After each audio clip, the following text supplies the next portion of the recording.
Hello friends, आप सभी मित्रों का फिर से हमारे यूट्यूब चैनल डी के सैनी स्टडी पॉइंट में आपका स्वागत है।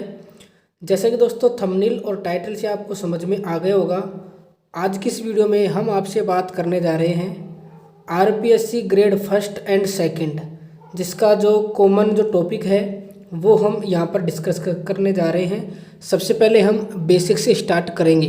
तो आज का जो टॉपिक रहेगा वो रहेगा हमारा कॉम्प्लेक्स नंबर। तो कॉम्प्लेक्स नंबर की अर्थात सम्मिश्र संख्या की कुछ बेसिक्स है, कुछ बेसिक्स चीज़ें हैं, वो आज की इस वीडियो में हम डिस्कशन करेंगे। तो दोस्तों कॉम्प्लेक्स नंबर क्या होता है वो मैं आपको बता देता हूँ। सबसे पहले यदि मैं बात करूँ इसका सामान्य रूप की, तो a plus iota b, a plus iota b के रूप वाली जो संख्या होती है उसको हम क्या बोलते हैं? सम्मिश्र संख्या। उसको हम क्या बोलते हैं? सम्मिश्र संख्या। तो a प्लस आयोटा बी वाली जो रूप की सभी संख्याएं होती हैं उन सभी संख्याओं को क्या कहा जाता है? सम्मिश्र संख्या कहा जाता है। अब यहाँ पर मैं आपको बता देता हूँ ये है क्या। यहाँ पर देखिए, ये जो आयोटा है, ये आयोटा का मतलब होता क्या है ये मैं आपको बता देता हूँ। ये जो आयोटा होती है, आयोटा का मतलब होता है वर्गमूल के अंदर माइनस का चिन्ह। वर्गमूल के अंदर यदि माइनस का 1 है तो इसका मतलब होता है आयोटा।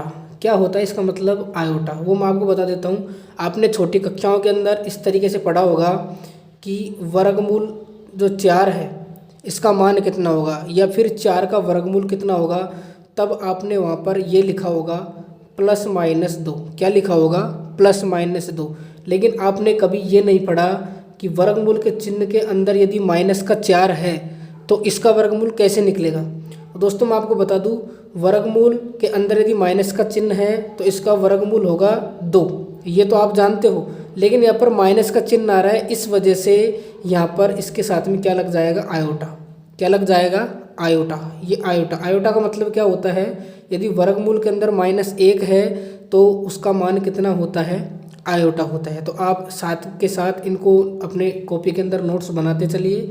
यहाँ पर ये इम्पोर्टेंट जो मैं बेसिक्स पढ़ाने जा रहा हूँ, कोई भी यूट्यूब के अंदर कोई भी फ्री में आपको ये चीज़ नहीं बताएगा। पूरी की पूरी जितने भी टॉपिक हैं फर्स्ट ग्रेड सेकंड ग्रेड के अंदर मैथ्स के, वो सारे के सारे आपको इस चैनल पर अब उपलब्ध होने वाले हैं। तो दोस्तों हमने स्टार्ट कर दिया है कॉम्प्लेक्स नंबर। सबसे पहले हमने बात करी कि सम्मिश्र संख्या क्या होती है। a प्लस आयोटा बी के रूप वाली जो भी संख्याएँ होती है उनको हम सम्मिश्र संख्या कहते हैं। जिसके साथ में आयोटा लगा हुआ होता है वो संख्या काल्पनिक संख्या होती है। जिसके साथ में आयोटा लगा हुआ नहीं होता है वो संख्या क्या होती है? वास्तविक संख्या होती है। तो यहाँ पर देखिए हमने ये बात करी a प्लस आयोटा बी बराबर सम्मिश्र संख्या। यहाँ पर देखिए इसी के अंदर यहाँ पर जो a है, ये a क्या है? a है real part of z। Real part of z। ये z क्या है? z होती है सम्मिश्र संख्या। ये जो a प्लस आयोटा बी जो मैंने लिखा है, a प्लस आयोटा बी ये क्या है? सम्मिश्र संख्या है। इसको हम z के बराबर लिखते हैं, z बराबर a प्लस आयोटा बी। अर्थात a प्लस आयोटा बी वाली रूप की संख्याओं को हम क्या बोलते हैं? सम्मिश्र संख्या। और सम्मिश्र संख्या को हम किससे प्रदर्शित करेंगे? यहाँ पर z से। किससे प्रदर्शित करेंगे? यहाँ पर हम z से। अब z बराबर हो गया a प्लस आयोटा बी। इसके अंदर जो ये a है जिसके साथ में आयोटा लगा हुआ नहीं है वो होता है रियल पार्ट ऑफ z। अर्थात इस सम्मिश्र संख्या का वास्तविक भाग होता है। जिसके साथ में आयोटा लगा हुआ नहीं होता है वो इस सम्मिश्र संख्या z का क्या होता है? रियल पार्ट होता है, वास्तविक भाग होता है। इसी तरीके से जिसके साथ में आयोटा लगा हुआ था, किसके साथ में आयोटा लगा हुआ है? यहाँ पर b के साथ में। तो जिसके साथ में आयोटा लगा हुआ होता है उसको हम क्या बोलते हैं? Imaginary part of z। क्या बोलते हैं हम? Imaginary part of z। अर्थात ये जो b है इस सम्मिश्र संख्या का क्या हो गया? काल्पनिक भाग हो गया। तो हमने कुछ छोटे छोटी चीज़ यहाँ पर डिस्कशन की। सम्मिश्र संख्या किसे कहते हैं? इसके अंदर जो आयोटा होता है वो आयोटा का मान होता है वर्गमूल के अंदर -1 का मान। और यहाँ पर मैंने बता दिया ये a और b क्या है। जिसके साथ में आयोटा लगा हुआ नहीं है वो हो जाएगा रियल पार्ट ऑफ z, और जिसके साथ में आयोटा लगा हुआ है वो हो जाएगा इमेजिनरी पार्ट ऑफ जेड, अर्थात सम्मिश्र संख्या का वास्तविक भाग और सम्मिश्र संख्या का काल्पनिक भाग। ये तो बात हो गई दो, लेकिन यहाँ पर कुछ कंडीशन है। फर्स्ट नंबर की कंडीशन देखिए, यदि मैं रियल पार्ट ऑफ जेड अर्थात जो वास्तविक भाग है, वास्तविक भाग कौन सा है इसमें, ए, क्या है, ए, वास्तविक भाग कौन सा है इसमें, ए, यदि मैं इसको 0 के बराबर रख देता हूँ, वास्तविक भाग को यदि मैं 0 के बराबर रख देता हूँ तो फिर क्या कंडीशन बनेगी वो देखिए। यहाँ पर यदि मैं वास्तविक भाग ए का मान क्या रख दूँ, 0 रख दूँ, तब हमारे पास जेड का मान क्या आएगा, जेड का मान आएगा हमारे पास आयोटा बी, क्या आएगा, आयोटा बी। ये कंडीशन है। ये जो प्रश्न पूछे जाते हैं उनके अंदर ये हिंदी के अंदर लिखा होता है सम्मिश्र संख्या का वास्तविक भाग 0 के बराबर होने पर, तब आपको याद होना चाहिए। जैसे हम वास्तविक भाग ए बराबर 0 रखेंगे तो जो सम्मिश्र संख्या होगी जेड, ये आयोटा बी के बराबर हो जाएगी। अब यहाँ पर देखिए जो सम्मिश्र संख्या है वो आयोटा बी बची है, अर्थात बी के साथ में आयोटा लगा हुआ है।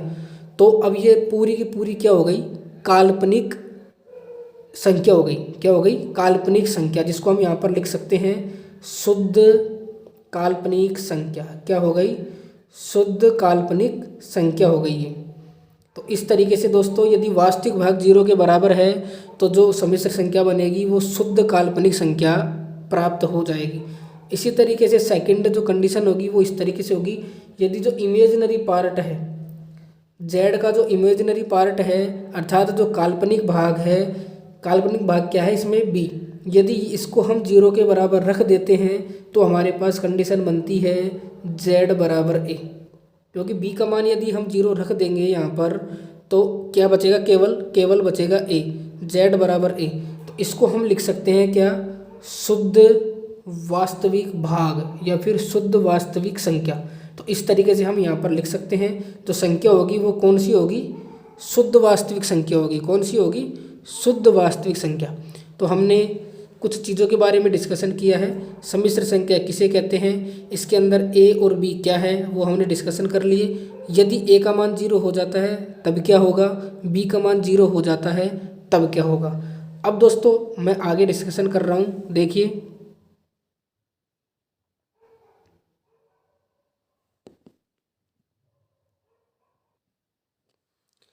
तो दोस्तों जैसे आपने ज्यामिति निर्देशांक ज्यामिति आपने पढ़ी होगी, उसके अंदर जैसे आप किसी बिंदु को वहाँ पर लिख देते, जैसे आपको मैं यहाँ पर समझा देता हूँ। जैसे कोई बिंदु आपको दे दिया यहाँ पर 3 माइनस का 4, तो ये तो होते हैं एक्स अक्ष के निर्देशांक और ये क्या होते थे, वाई अक्ष के निर्देशांक, जो आपने आराम से प्लॉट किए होंगे। पहला माइनस में और दूसरा जो निर्देशांक है इसके अंदर माइनस का है, तो ये कौन से चतुर्थांश के अंदर आएगा, आपने इस तरीके से प्लॉट किया होगा। यहाँ पर आप देख सकते हैं पहला एक्स का मान पॉजिटिव है तो 1 2 3, और जो वाई का मान है वो नेगेटिव है तो 1 2 3 4। तो इस तरीके से ये जो बिंदु है वो यहाँ पर अंकित होता है 3 माइनस का 4। इस तरीके से आपने बिंदु प्लॉट किए होंगे, बिंदु अंकित किए होंगे एक्स अक्ष और वाई अक्ष पर। इसी तरीके से जो ये सम्मिश्र संख्या है इसको भी हम क्रमित युग्मों के अंदर हम यहाँ पर लिख सकते हैं।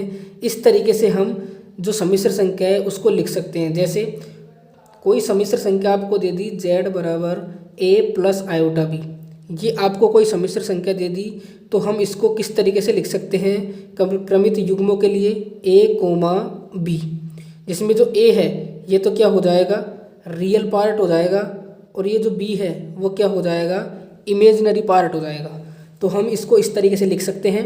जैसे यहाँ पर सबसे पहले हम एक्स अक्ष पर जो शुरू में जो निर्देशांक दिया होता है, जैसे यहाँ पर 3 है जिसको हम एक्स अक्ष पर ही लिखते हैं, सेकंड जो होता है उसको वाई अक्ष पर लिखते हैं।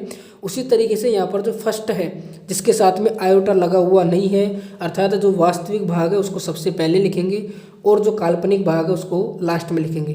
तो इस तरीके से हम इनको लिख सकते हैं। जैसे एग्जाम्पल के लिए मैं आपको बता देता हूँ, 3 + 4 आयोटा, जैसे ये कोई सम्मिश्र संख्या दे दी तो इसके बिंदु क्या हो जाएंगे, 3, 4, क्या हो जाएंगे 3, 4। उसी तरीके से यहाँ पर देखिए जैसे 3 माइनस का 3 और माइनस का 2 आयोटा, ये यदि आपको दे दिए तो यहाँ पर क्या हो जाएगा माइनस का 3, माइनस का 2। इस तरीके से यदि आपको दे दिया 5 आयोटा प्लस का 2, तो इसको आप कैसे लिखोगे, देखिए यहाँ पर जो आयोटा है, आयोटा के साथ में जो संख्या दी गई है ये है काल्पनिक संख्या, ये बाद में आएगी, जिसके साथ में आयोटा नहीं है वो पहले आएगा। तो यहाँ पर क्या हो जाएगा 2,5।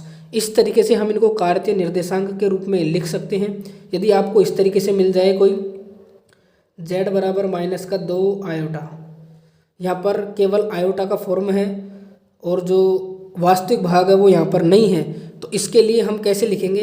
इसके लिए लिखेंगे हम वास्तविक भाग यहाँ पर नहीं है तो वास्तविक भाग का निर्देशांक क्या हो जाएगा 0, और यहाँ पर जो काल्पनिक भाग है वो कितना है -2। तो इस तरीके से हम इन बिंदुओं को लिख सकते हैं। इस सम्मिश्र संख्या को हम कैसे लिख सकते हैं? देखिए z बराबर 0 -2 आयोटा, हम इस तरीके से इसको लिख सकते हैं। तो इसके निर्देशांक हो जाएंगे कुछ इस तरीके से। तो आपको पता चल गया होगा हमने क्या क्या बात करी इस वीडियो के अंदर। देखिए सबसे पहले हमने सम्मिश्र संख्या की परिभाषा के बारे में बात करी, इसके अंदर a क्या होता है, b क्या होता है, ये मैंने बता दिया। उसके बाद में रियल पार्ट ऑफ z, अर्थात a को हम 0 के बराबर करेंगे तो हमारे पास क्या आएगा? शुद्ध काल्पनिक संख्या आएगी। यदि हम इमेजिनरी पार्ट को 0 के बराबर करेंगे तो हमारे पास क्या आएगा? शुद्ध वास्तविक संख्या आएगी। और जो z बराबर a प्लस आयोटा b है, इसको हम आसानी से क्रमित युग्मों के अंदर लिख सकते हैं। तो ये कुछ बेसिक चीज़ हो गई। आगे देखिए और बेसिक चीज़ों के अंदर नेक्स्ट जो टॉपिक है वो है हमारा, यहाँ पर आप देख सकते हैं, सम्मिश्र संख्या का हम संयुग्मी कैसे लेंगे। तो यहाँ पर मैं लिख देता हूँ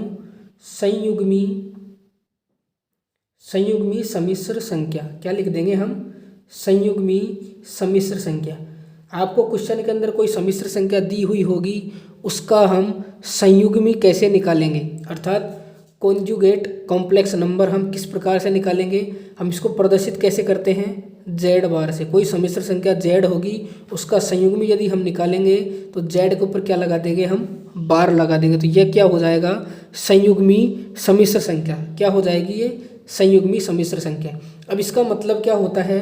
इसका मतलब होता है, शॉर्टकट में मैं आपको बता देता हूँ, जो आयोटा का चिन्ह है वो आपको चेंज करना होता है। क्या करना होता है? आयोटा का चिन्ह बदलना होता है, आयोटा चिन्ह का परिवर्तन। आप इस तरीके से शॉर्टकट के अंदर लिख सकते हैं। संयुग्मी यदि हम किसी सम्मिश्र संख्या का निकाल रहे हैं, इसका मतलब है उसके जो आयोटा का मान है, उस आयोटा का जो चिन्ह है वो आपको चेंज करना पड़ेगा। जैसे उदाहरण के लिए मैं बता देता हूँ, जैसे कोई सम्मिश्र संख्या आपको दे दी z बराबर a प्लस आयोटा b, कोई सम्मिश्र संख्या आपको दे दी z बराबर a प्लस आयोटा b, इसका हमको क्या निकालना है? संयुग्मी निकालना है। तो z बार हम निकालेंगे तो आयोटा का चिन्ह चेंज करना है। आयोटा का चिन्ह क्या है? प्लस। आपको क्या करना पड़ेगा? माइनस। बस ये हमारा क्या हो गया? संयुग्मी सम्मिश्र संख्या। इसी तरीके से कोई उदाहरण देखिए, यदि z बराबर आपको दे दिया जाए 2 - 3 आयोटा, तब z बार क्या होगा? आप बोलिए z बार क्या होगा? 2 + 3 आयोटा। क्या हो जाएगा? 2 + 3 आयोटा। आयोटा के जो आगे चिन्ह है किसका है? माइनस का। इसको आपको किस में चेंज करना पड़ेगा? प्लस में चेंज करना पड़ेगा। इसी तरीके से नेक्स्ट देखिए, इसको आपको करना है z बराबर, यदि आपको दे दिया जाए 4 आयोटा - 3, आप इसको अपनी कॉपी में लिखें z बराबर 4 आयोटा -3। इसका z बार क्या होगा? आप अपनी कॉपी के अंदर लिखें, फिर मैं बताऊंगा क्या होगा, फिर आप मिलान करना आपका सही है या फिर गलत है। आपने लिख लिया होगा। अब देखिए z बराबर 4 आयोटा -3, ये कोई सम्मिश्र संख्या आपको दी गई है, तो इसका जो z बार होगा, मैंने बताया था आयोटा का ही चिन्ह आपको चेंज करना है। तो आयोटा यहाँ पर है, तो आयोटा के आगे किसका चिन्ह? प्लस का। तो अब ये किसका हो जाएगा? माइनस का। बाकी ऐसे कैसे? तो आपने इस तरीके से लिखा होगा तो आपका ठीक है, नहीं तो आपका गलत है। तो आपको इस तरीके से चेंज करना है। आपको केवल ये ध्यान रखना है आयोटा का चिन्ह आपको चेंज करना है। तो वो क्या हो जाएगा? वो हो जाएगी हमारी सम्मिश्र संख्या। क्या हो जाएगी? वो सम्मिश्र संख्या का संयुग्मी। सम्मिश्र संख्या आपको दी हुई होगी, उसका जो संयुग्मी है इस तरीके से आपको निकालना है। जो आयोटा का चिन्ह है वो ही आपको चेंज करना है। अब इसके कुछ गुणधर्म है वो आपको लिखने हैं, ये याद करने हैं बेसिक के अंदर ही। देखिए मैं आपको बता देता हूँ, सम्मिश्र संख्याओं के कुछ गुणधर्म यहाँ पर दिए गए हैं। सम्मिश्र संख्याओं के गुणधर्म, तो सम्मिश्र संख्याओं के गुणधर्म देखिए, सम्मिश्र संख्याओं के गुणधर्म के अंदर सबसे पहले नंबर का जो गुणधर्म आता है बड़ा ही इम्पोर्टेंट है। जब आप क्वेश्चन सॉल्व करोगे तो इस तरीके की कंडीशन जैसे ही बनेगी आपको तुरंत ये अप्लाई कर देना है। जैसे कोई सम्मिश्र संख्या आपको z दी हुई है, प्लस के अंदर उसका संयुग्मी यदि आपको दिया गया है जेड प्लस जेड बार, अर्थात सम्मिश्र संख्या और सम्मिश्र संख्या का संयुग्मी का यदि आप योग करोगे तो इसका मान आएगा 2 रियल पार्ट ऑफ जेड, अर्थात जो रियल पार्ट होगा उसका 2 गुना। कितना उत्तर आएगा उसका, जैसे जेड प्लस जेड बार है तो आप उन दोनों को जोड़ोगे तो कितना आएगा 2 रियल पार्ट ऑफ जेड। मैं समझा भी दूंगा, पहले आप इन गुणधर्मों को लिख लीजिए। दूसरे नंबर का जो गुणधर्म है वो आएगा, यदि हम जेड और इसका संयुग्मी जेड और जेड बार को यदि हम घटाएंगे यहाँ पर तो कितना आएगा हमारे पास, घटाने के बाद में जो रियल पार्ट है वो तो कैंसिल हो जाएगा, हमारे पास बचेगा 2 iota imaginary part of Z. क्या बचेगा, 2 iota imaginary part of Z. यहाँ पर इनके स्टार मार्क कर लीजिए, दोनों के दोनों जो है वो इम्पोर्टेंट है, आप साथ में इनको नोट्स बनाते चलिए। पहले नंबर का है जेड और यदि जेड बार का योग करोगे तो 2 रियल पार्ट ऑफ जेड आएगा, जेड और जेड बार का यदि आप माइनस करोगे तो 2 आयोटा इमेजिनरी पार्ट आएगा। इसी तरीके से थर्ड नंबर का देखिए, थर्ड नंबर का है यदि जेड बार, यदि कोई जेड बार है इसका भी यदि हम बार निकालेंगे, संयुग्मी का भी यदि हम संयुग्मी निकालेंगे तो हमारे पास वो की वो जो सम्मिश्र संख्या है वो प्राप्त हो जाएगी। इसी तरीके से चौथे नंबर का देखिए, चौथे नंबर का है हमारे पास यदि Z1 प्लस Z2, ये कोई 2 सम्मिश्र संख्याएं हैं, 2 सम्मिश्र संख्याओं का योग है, यदि इन दोनों का यदि हम संयुग्मी निकालेंगे एक साथ तो ये किसके बराबर होगा, Z1 बार प्लस Z2 बार के, अलग अलग सम्मिश्र संख्याओं के संयुग्मी के योग के बराबर हो जाएगा। इसी तरीके से पाँचवें नंबर का है यदि हम Z1 और Z2 का जो माइनस है ये कर रहे हैं और पूरे का यदि हम वो निकाल रहे हैं संयुग्मी, तो ये अलग अलग यदि हम संयुग्मी निकाल कर यदि इनको घटाएं तो इन दोनों के मान पे कोई फ़र्क नहीं पड़ेगा, दोनों के दोनों क्या होंगे, बराबर होंगे। इसी तरीके से नेक्स्ट देखिए, छठे नंबर का है यदि आप Z1 और Z2 कोई सम्मिश्र संख्या है दोनों का गुणा करके उसका यदि आप बार लोगे, यदि आप उनका बार लोगे संयुग्मी लोगे दोनों गुणनफल का, तो यदि आप अलग अलग संयुग्मी लेकर यदि गुणनफल करोगे तो भी दोनों का जो मान है वो बराबर आने वाला है।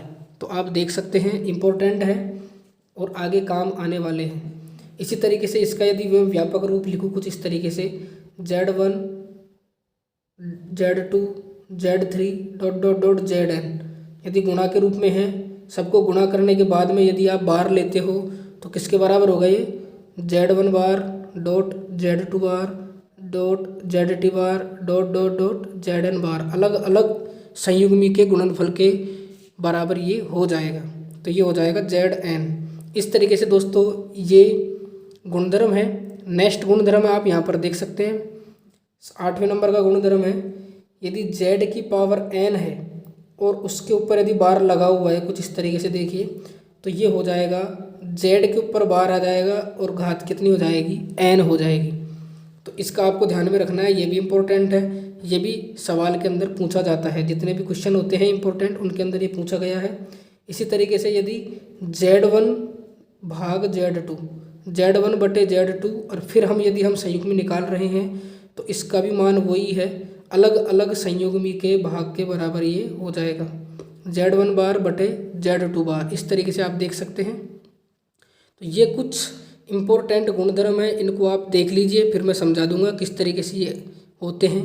जोड़ बाकी गुणा भाग ही है, यहाँ पर जोड़ हो रहा है, यहाँ पर बाकी हो रहा है, यहाँ पर संयुग्मी का संयुग्मी निकाला जा रहा है। इस तरीके से ये भी जोड़ बाकी गुणा भाग के अंदर ही संयुग्मी का संयुग्मी निकाला जा रहा है। यहाँ पर आप देख सकते हैं। इनको मैं एग्जाम्पल के थ्रू आपको समझाऊंगा, तो आप इनको अपनी नोटबुक के अंदर नोट कर लीजिए। अब देखिए दोस्तों, नेक्स्ट देखिए। तो दोस्तों हम टॉपिक पढ़ रहे हैं सम्मिश्र संख्याओं का जोड़, बाकी और गुणा। ये हम किस प्रकार से करेंगे, सम्मिश्र संख्याओं का जोड़ कैसे करेंगे, सम्मिश्र संख्याओं को घटाएंगे कैसे, सम्मिश्र संख्याओं को गुणा कैसे करेंगे। जैसे हम सिंपल करते आए हैं उसी तरीके से आपको ये हल करना है, लेकिन कुछ आपको चीज़ यहाँ पर फॉलो करनी है, वो मैं आपको बता देता हूँ। देखिए, आपने आयोटा का मतलब तो देख लिया। आयोटा का मतलब क्या होता है, वर्गमूल के अंदर माइनस का 1। क्या होता है, वर्गमूल के अंदर माइनस का 1। मैं फिर से बता देता हूँ, आयोटा का मतलब होता है वर्गमूल के अंदर माइनस का 1। अभी इस वर्गमूल के चिन्ह को दोनों तरफ यदि हम वर्ग करेंगे तो आयोटा की घात 2 का मान कितना हो जाएगा, -1। कितना हो जाएगा, -1। तो आपको समझ में आ रहा होगा मैं क्या कहना चाहता हूँ। आयोटा स्क्वायर का मतलब क्या होता है, -1। यहाँ पर आप देख सकते हैं, मैं सारी की सारी कंडीशन यहाँ पर लिख देता हूँ। आयोटा की घात 2 इसका मान होता है -1। यदि आप आयोटा की घात 3 करेंगे तो कितना आएगा, देखिए आयोटा स्क्वायर को यदि दोनों तरफ मैं आयोटा से गुणा कर दूँ तो यहाँ पर यदि मैं इसको आयोटा से गुणा करूँ तो कितना हो जाएगा, आयोटा की घात 3। और यहाँ पर -1 को यदि मैं आयोटा से गुणा करूँ तो कितना आएगा, माइनस का आयोटा। कितना आएगा, माइनस का आयोटा। तो आयोटा की घात 2 का मान होता है -1, आयोटा की घात 3 का मान होता है माइनस का आयोटा। इसी तरीके से आयोटा की घात 4 अर्थात आयोटा स्क्वायर गुणा आयोटा स्क्वायर। अब आयोटा स्क्वायर का मान कितना होता है, -1 और दूसरे आयोटा स्क्वायर का मान कितना होता है, -1। यदि हम दोनों को गुणा करेंगे तो कितना आएगा, +1। कितना आएगा, +1। तो इम्पोर्टेंट कंडीशन है, आयोटा की घात 2 का मान -1 होता है, आयोटा की घात 3 का मान माइनस का आयोटा होता है, आयोटा की घात 4 का मान क्या होता है, 1 होता है। और एक और कंडीशन आपको ध्यान में रखनी है, ये इंपॉर्टेंट कंडीशन है जो मैंने यहाँ पर तीर का निशान लगाया है, इनको आपको याद करना है। और एक और होती है 1/, यदि आयोटा आपको दिख जाए तो तुरंत क्या लिख दोगे आप, माइनस का आयोटा। क्या लिख दोगे आप, माइनस का आयोटा। ये 4 कंडीशन आपको याद करनी है। अब चलते हैं दोस्तों सम्मिश्र संख्याओं के योग पर, सम्मिश्र संख्याओं के गुणा पर और सम्मिश्र संख्याओं की घटाओ पर। तो जोड़ भागी गुणा हम कैसे करेंगे, भाग के लिए कुछ अलग से कंडीशन होती है, वो मैं आपको आगे बताऊंगा। आप इनको जरूर याद कर लेना। आयोटा स्क्वायर का मान होता है -1, आयोटा क्यूब का मान होता है माइनस का आयोटा, आयोटा की घात 4 इसका मान होता है 1 और 1/, आयोटा का मान होता है माइनस आयोटा। एक बात और ध्यान रखें, आयोटा की घात 4 इम्पोर्टेंट इसलिए है क्योंकि यदि आपको इस तरीके से मिल जाए आयोटा की घात 12 तो इसका मतलब भी कितना होता है, 1। मैं समझा देता हूँ क्यों। आयोटा की घात 4 का, जैसे मैं यहाँ पर n लिख देता हूँ आपको समझाने के लिए, और n का मान जो है आपको कोई भी प्राकृत संख्या लेनी है, 1 2 3 4 आगे तक। तो इस तरीके से यदि 4 का गुणनफल है, आयोटा की घात कितनी भी हो, 100 200 300, यदि 4 का गुणनफल पूरा पूरा बन रहा है तो उसका मान कितना होगा, 1 होगा। जैसे मैं आपको समझाने के लिए एग्जाम्पल बता देता हूँ। जैसे आयोटा की घात यहाँ पर आपने लिख दी कितनी, 50। तो आपको क्या करना है, इसको 4 के गुणनफल के रूप में व्यक्त कैसे करेंगे, इस 50 के अंदर किसका भाग देंगे आप, 4 का। किसका भाग देंगे, 4 का। 4 का भाग दीजिए, कितनी बार जाएगा, देखिए जब 50 में आप 4 का भाग दोगे तो 4 एकम 4, यहाँ पर बचेगा 1, 4 दूनी 8, अर्थात 4 का भाग देने पर 12 बार तो पूरा पूरा गया, कितना, 48। आप यहाँ पर देख सकते हैं, आप इसको इस तरीके से लिख सकते हैं, 12 बार तो पूरा पूरा गया और यहाँ पर बचेगा क्या, 2 शेषफल बचेंगे। कितने बचेंगे, 2 शेषफल। इसको लिखने का जो तरीका है वो मैं आपको बता देता हूँ। देखिए आप इस तरीके से इसको लिख सकते हैं या फिर इसको दूसरे तरीके से लिख सकते हैं, आयोटा की घात 4 और इसके ऊपर 12। 4 का भाग जब आपने 50 में दिया कितनी बार गया, 12 बार। तो आपने नियम पढ़ा होगा 12 चौक 48, अर्थात आयोटा की पावर 48 जो है उसमें पूरा पूरा भाग गया है। तो इसका मान कितना हो जाएगा, 1, और इंटू में क्या बच गया, आयोटा की घात 2। 50 में 48 का तक तो पूरा पूरा भाग चला गया, कितना बच गया, 2। अब इसका मान तो हो गया 1 इंटू आयोटा स्क्वायर का मान कितना होता है, -1। कितना होता है, -1। तो पूरा जो इसका मान आएगा वो कितना आएगा, -1। कितना आएगा, -1। इस तरीके से आपको सॉल्यूशन करना है। जैसे आयोटा की घात आपको 50 दे दी तो इसको सॉल्यूशन कैसे करेंगे, 4 का भाग देंगे, 4 का भाग 50 में देंगे तो 48 बार इसका पूरा पूरा गया है, 12 बार भाग गया है, कितना, 48। बचेगा कितना यहाँ पर, 2। तो आयोटा की घात कितनी बची, 2, क्योंकि जो पूरा पूरा गया है उसका मान तो कितना हो जाएगा, 1, क्योंकि वो 4 का गुणनफल ही तो बना। यहाँ पर देखिए सेकंड उदाहरण के थ्रू मैं आपको समझा देता हूँ। जैसे आयोटा की घात आपको दे दी यहाँ पर 25 दे दी, छोटा सा उदाहरण ले लेते हैं। आयोटा की घात कितनी दे दी, 25। तो आपको क्या करना है, 4 का भाग देना है। 4 का भाग कैसे देंगे, देखिए आप यहाँ पर मैं आपको समझाने के लिए बता देता हूँ। आपको 4 का भाग किस में देना है, 25 के अंदर देना है। तो कितना बनेगा, देखिए 4 का भाग जैसे 25 में देंगे तो कितना आएगा, 4 6 का 24, कितनी बार जाएगा, 6 बार जाएगा। तो आयोटा की घात 4 और इस पूरे की पावर कितनी लगानी है आपको, 6। मैं समझाने के लिए फिर से बता देता हूँ। देखिए आपने छोटी कक्षाओं में किया होगा, इस 25 के अंदर आपको क्या करना है, 4 का भाग देना है। 4 का भाग देंगे कितनी बार जाएगा, 6 बार। कितनी बार जाएगा, 6 बार। और नीचे शेषफल कितना बचेगा, एक शेषफल यहाँ पर प्राप्त हो जाएगा। अब आपको देखना है इस 6 को और इस 4 को आपको क्या करना है, गुणा करना है। लेकिन आपको लिखना किस तरीके से, आयोटा की घात 4 और पूरे की पावर जितनी बार गया है भाग वो आपको ऊपर लिखना है, और डॉट में जो शेषफल बचेगा वो आयोटा की घात में आपको ऐसे के ऐसे लिख देना है। तो आयोटा की घात जो 25 है इसका मान कितना हो जाएगा, आयोटा की घात 4 की कितनी भी घात हो उसका मान कितना होगा, 1 होगा। क्योंकि हमने पढ़ा है कि आयोटा की घात 4 का मान कितना होता है, 1 होता है। तो 1 की घात 6 होगी तो 1 की घात 6 कितनी भी हो, 1 की पावर वो इसका मान कितना होता है, 1 ही होता है। और बचा क्या, आयोटा। तो 1 को जब हम आयोटा से गुणा करेंगे तो हमारे पास उत्तर क्या आएगा, आयोटा ही आएगा। क्या आएगा, हमारे पास केवल आयोटा ही उत्तर आने वाला है। तो इस तरीके से हम इनको सोल्व करते हैं। तो आपने देख लिया होगा, आपको जो मेन चीज़ याद रखनी है वो ये इम्पोर्टेंट जो 1 2 3 4 जो मैंने यहाँ पर ये चारों चीज़ लिखी है ये आपको ध्यान में रखना है। आयोटा घात 2 का मान -1 होता है, आयोटा घात क्यूब का मान माइनस आयोटा होता है, आयोटा घात 4 का मान 1 होता है, और 1 आयोटा का मान माइनस का आयोटा होता है। तो इस तरीके से आपको ये सोल्व करना है। दोस्तों आगे की वीडियो में मैं बताऊंगा कि सम्मिश्र संख्याओं का योग, घटाव, गुणा और उनका भाग किस प्रकार से किया जाता है, और आगे जो भी इंफॉर्मेशन होगी, कंडीशन होगी, बंटन नियम, निरसन नियम, वो सारी की सारी हम डिस्कशन करेंगे। तो पार्ट 1 कैसा लगा कमेंट करके ज़रूर बताएं। चैनल से जुड़ने के लिए चैनल को सब्सक्राइब करें। चलिए दोस्तों आज के लिए बस इतना ही, फिर मिलेंगे नेक्स्ट वीडियो में। तब तक के लिए आपका धन्यवाद।